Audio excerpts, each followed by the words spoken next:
Hey guys, what is up? It is Bibzuda7 here again, and welcome to another RuneScape 3 video here today on the latest skill, Archaeology, that was just released. In this video, I'm going to be talking about the best ways to make money with Archaeology early on. At least in my experience so far, these are the best ways.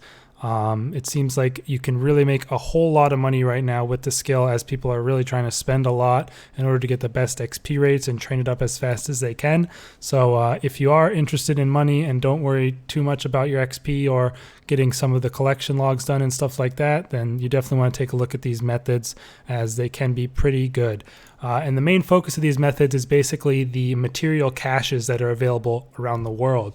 And you might not know about these if you haven't looked into the skill too much, but basically every material that is available in the game has a cache that is located somewhere outside of the dig sites. And you can figure out where these are by clicking on the skill guide here and scrolling to the one you want to find. So say I'm trying to get some samite silk and I want to, go get it from a cache, which gives you way more of the material you're looking for, rather than dirt and artifact progress and stuff like that. So I click it here and you can see it's at Karadat, the dig site, if I want, or I can go to Al-Kharid East excavation site and it will be there as well. So these can be really, really good, as you'll get a ton of this material and it'll be pretty fast. I was probably getting, this is just a guess, but maybe 400 to 500 materials per hour at the rates I was getting, and I did have to hop a bit because these do deplete like trees do, so they can be a bit competitive as well, but they can be really, really profitable if you're doing the right ones. So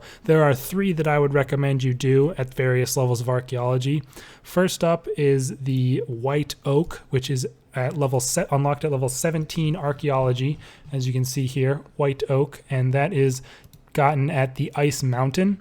So I can head there really quick. It's a nice thing to show. So at level 17, you can start getting this white oak from the ice mountain, and you just teleport to Edgeville, and it's just right up on the hill by the big white tree. Really easy to get to, and definitely worth doing. And for all of these, by the way, I would highly recommend you have Signs of the Porter, because they're not that close to a bank, and you might as well be using those Signs of the Porter to save you time and make you more money per hour. So yeah, these white oaks are right up here, as you can see by the icon on the map for archaeology. The white oak cache can be found right here, and there's 3 spots of them, and you can hop worlds if you need to refresh them, because they do change in different worlds. They're similar to how mining rocks used to be, and like trees and stuff. So yeah, white oak are currently, as of the making of this video, going for 25k each, and you get them really fast. Like I said, you can probably get 400 to 500 plus per hour, and that is just insane money for that level of 17 archaeology. So that's the first one I would recommend, is white oak. The second one is gold rune. These are currently a little bit less at 20k per piece as of the making of this video, but they could definitely swing and end up being more depending on what stuff is required later on in the skill. We're not too sure yet, but this one is something that's really required for a lot of stuff. And the gold rune is unlocked at level 20 archaeology, so you can start getting it at that point. And this one is actually only available if you've done a certain quest. As you'll see checking here, it is at the Camdozal Cavern excavation site, and that's only available after completion of Defender of Varrock, I believe, or at least partial completion. And basically, it's actually right here.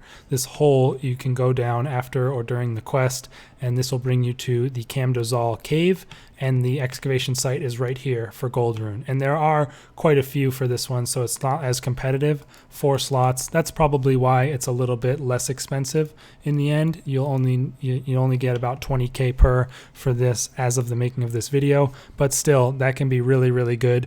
And because it's less competitive, you might be getting more materials per hour at this one as well. Now the last one is for those of you who've been training archaeology for a majority of the day, or have spent a lot of money on it, and you're up decently high level, because it requires 51 archaeology for this next one, and that is the Everlight Sylve Thrill. And this stuff is currently going for 85k each as of the making of this video. So you can do the math on that. Getting 400 to 500 an hour of 85k each is insane money, and you can really, really take advantage of this if you are a level 51 plus archaeology. I accidentally put away my medallion, but this can be gotten at 2 different places. One is at a dig site and the other is somewhere else. It can be gotten at the Dominion Games Stadium excavation site at the Everlight, or at the Barrows Mounds excavation site. So if you look at the map here, I'm not going to go to the dig site one just because it's kind of a pain to get to, but the Dominion Games Stadium is over here. So there is a as you can see when I hover here, there is material caches for the white marble and the Everlight Silverthrill there. So if you're having too much trouble and too much competition at the Barrows site, then you can try heading there. I haven't been there yet. I'm not sure how many caches there are, but at the Barrows site, there are 2 caches available, and it is pretty competitive there at the moment, especially because, I mean, the price is so high. So if we head to Barrows, using the Dragon's Medallion is the best method, but get here however you like. And it's just south here of the Barrows area, as there's an excavation spot. There's 2 plots for Silverthrill Everlight stuff, and then there's 2 for Ceradoman Stars, which are a different material, which I don't think are worth as much. But yeah, there's one there, and then this one is the Everlight as well. So you will have to hop a lot at this place, but given the price, it's easily worth it over any of the other materials at the moment. So definitely look into this, and as the skill progresses, as people get higher levels and stuff, just keep an eye on the various materials. Figure out which ones are worth the most, which ones people need the most to level up. Check their prices and find those caches, because they are definitely going to be worth farming for almost any of these materials at certain points. So these are just the 3 best ones right now, but definitely keep an eye on it, as these are highly subject to change in the early days of this skill. And just keep checking which things are the best as you level up and unlock new things, because some of them could definitely be even better than the Everlight Silverthrill if you happen to be a higher level than me right now. But yeah, I hope this helped you guys out. Definitely take advantage of it while it's, you know, available before the prices crash, because this money per hour is really, really crazy, especially for skilling. So give it a shot. Let me know what you think in the comments. Are there any better materials at higher levels that you know about? I'd love to hear it. And yeah, I'll see you guys for some more of the mystery guides and maybe some other videos on special research as I continue delving deeper and deeper into the archaeology skill. Let me know your thoughts in the comments. Thanks for watching, and peace out.